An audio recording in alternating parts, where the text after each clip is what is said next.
Hello everyone. मेरा नाम श्वेता प्रियदर्शी है। कल जो 65th बीपीएससी के फ़ाइनल रिज़ल्ट्स आए उसमें मुझे 33rd रैंक मिला है और इसी के साथ मेरा बिहार एडमिनिस्ट्रेटिव सर्विस में सिलेक्शन हुआ है।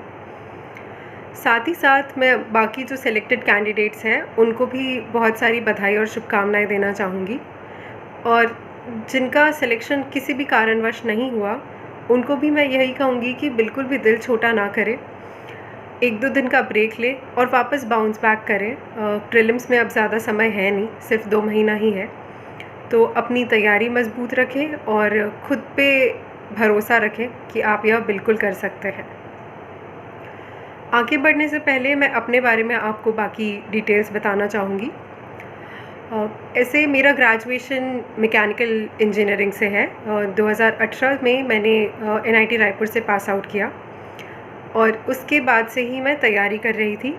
यहाँ बिहार सिविल सर्विसेज में मेरा ऑप्शनल एंथ्रोपोलॉजी था और इंग्लिश मीडियम था।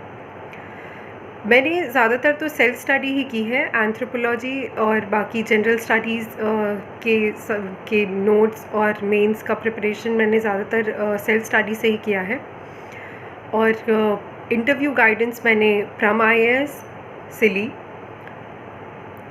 आगे का मैं आपको, जो मेरी ये 3 साल की लंबी जर्नी थी, मैं उसके बारे में आपको बताना चाहूँगी। ये 3 साल की जर्नी स्मूथ तो थी नहीं, इसमें काफ़ी उतार चढ़ाव थे। पहला तो मेरे सामने चैलेंजिंग डिसीजन यह था कि मुझे प्लेसमेंट मिली हुई थी, तो ये चुनौती थी कि प्लेसमेंट ली जाए या फिर तैयारी की जाए। तो फिर मैंने फाइनली यह डिसाइड किया कि मैं जॉब नहीं जॉइन करूँगी, और उसके बाद मैं दिल्ली आ गई। दिल्ली में मैंने तैयारी की, 2019 तक मैं वहीं रही 1 साल। उसके बाद मैंने पहला यूपीएससी प्रीलिम्स दिया जिसमें मेरा सिलेक्शन हुआ नहीं। मैं काफ़ी हताश हो गई कि प्रीलिम्स भी नहीं निकला, पर उसके बाद फिर मैंने थोड़ा समय लिया और फिर डिसाइड किया कि नहीं, बिहार का प्रीलिम्स मुझे देना है, और मैंने उसी हिसाब से अपनी तैयारी की और नतीजा अब आप सबके सामने है। ये जो जर्नी रही है इसमें मैं सबसे पहले तो भगवान जी को, अपने फैमिली को और अपने फ्रेंड्स को इसके लिए धन्यवाद दूंगी, जिन्होंने मुझे निरंतर गाइडेंस दिया, सपोर्ट दिया। जब भी मैं थोड़ी लो हो जाती थी या दुखी हो जाती थी या स्केप्टिकल हो जाती थी खुद के लिए, उन लोगों ने मुझे भरोसा दिलाया। यहाँ पर मैं एक और बात बताना चाहूँगी कि यह जो इनिशिएटिव है फ्रॉम आईएएस का, ऑफिसर्स मेकिंग ऑफिसर्स, मुझे अभी भी याद है जब मैंने इंटरव्यू दिया और मैं काफ़ी डरी हुई थी और मैंने बताया कि सर मेरा होगा या नहीं होगा, तो इन्होंने ही मुझे ये भरोसा दिलाया कि मुझे बहुत अच्छी रैंक मिलेगी, और मुझे उस टाइम पे भी मुझे एनकरेज करते रहे कि चिंता मत करो, बहुत अच्छा होगा।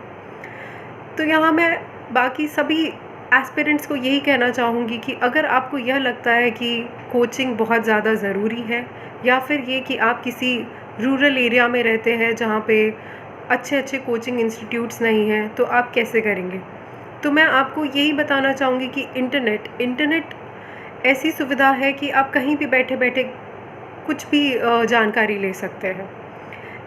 इसी का एक फ़ायदा उठाते हुए ये जो इनिशिएटिव है फ्रॉम आईएएस, आप इससे जुड़ सकते हैं। इनके वीडियोस ये सब काफ़ी हेल्पफुल है, आप इससे कनेक्ट कर सकते हैं। बाकी जो आपको भी मटेरियल जो भी मिल रहा है आप उससे पढ़ सकते हैं। तो मैं बस यही बोलूँगी कि जितनी भी आपके पास सुविधाएं हैं, संसाधन हैं, उसका पूरा यूटिलाइजेशन करिए। यह मत सोचिए कि आपके पास क्या नहीं है। Make the best use of what ever you have. तो मैं यही कहूँगी। आगे मैं जो 67th बीपीएससी का प्रीलिम्स आ रहा है दिसंबर में, मैं उसके बारे में कुछ स्ट्रैटेजी बताना चाहूँगी। अभी सिर्फ 2 महीने बचे हुए हैं। काफ़ी कैंडिडेट्स जो अभी सेलेक्ट नहीं हुए वो वापस से 67th बीपीएससी ज़रूर देंगे। तो मैं बस यही कहूँगी कि प्रीवियस ईयर क्वेश्चन पेपर्स को बिल्कुल भी इग्नोर मत करिए, उसे पूरे रिलीजियसली फॉलो करिए, उसे सॉल्व करिए, रीसॉल्व करिए, और साथ ही साथ मॉडल टेस्ट पेपर्स भी ज़रूर लगाइए। क्वेश्चंस लगाने पर ही पता चलेगा कि आप प्रीलिम्स में कैसा परफॉर्म कर सकते हैं। और साथ में अपने मटेरियल्स बहुत कंसाइज़ रखिए। हमें सारी चीज़ें नहीं पढ़नी है, हमें एक ही चीज़ बार-बार पढ़नी है ताकि आपका रिविज़न अच्छा हो। 1 या 2 बुक, जितनी भी बुक्स आप फ़ॉलो कर रहे हैं, कम से कम रखिए और उसी को रिवाइज़ करते रहिए। ज़्यादा आप पढ़ेंगे तो आप उन सभी ज़्यादा चीज़ों को रिवाइज़ नहीं कर पाएँगे। इसलिए कंसाइज़ इन्फॉर्मेशन रखें और उसे रिवाइज़, री-रिवाइज़ करते रहें।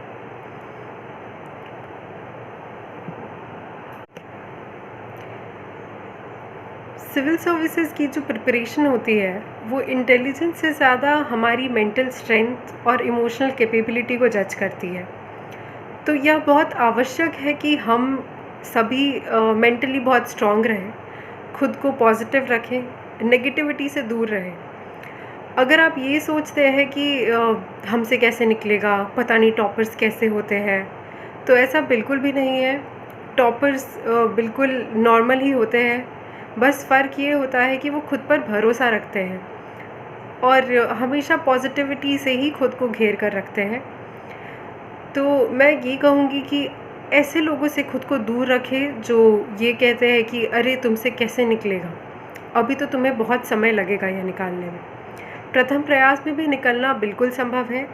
मेरा भी ये बीपीएससी में पहला ही अटेम्प्ट था और मुझे पहले अटेम्प्ट में ही सफलता मिली है। तो आप सभी से भी यह बिल्कुल हो सकता है। बस मेहनत करते रहें, खुद पर भरोसा रखें, भगवान पर भरोसा रखें और खुद को अच्छे लोगों से घेर कर रखें। अपने परिवार से बात करें, अच्छे दोस्तों से बात करें और सोशल मीडिया का जितना उपयोग आपको करना चाहिए उतना ही करें। बाकी बस मैं अंत में यही कहूँगी कि ये जो मेरी सफलता है, इसके पीछे भगवान जी, मेरे फैमिली मेम्बर्स और मेरे फ्रेंड्स का बहुत बड़ा योगदान है और साथ में प्रम आईएएस की टीम, जिन्होंने मेरा मॉक इंटरव्यू लिया। मैंने यहाँ 2 मॉक इंटरव्यूज़ दिए थे और मुझे काफ़ी इससे सहायता मिली। उन्होंने जो मुझे पॉइंट्स बताए, वो भी मुझे काफ़ी हेल्पफुल लगे। तो आप सभी बस आगे के लिए ऐसे ही हेल्प करते रहें। हम सभी यहाँ पर हैं आपकी मदद करने के लिए। आगे बस मेहनत करते रहें, सफलता ज़रूर आपके पास आएगी खुद चल के। आखिरी में मैं बस स्वामी विवेकानंद जी का एक कोट कहूँगी, arise, awake and do not stop till you reach your goal. तो just keep this in mind and keep working hard. Thank you.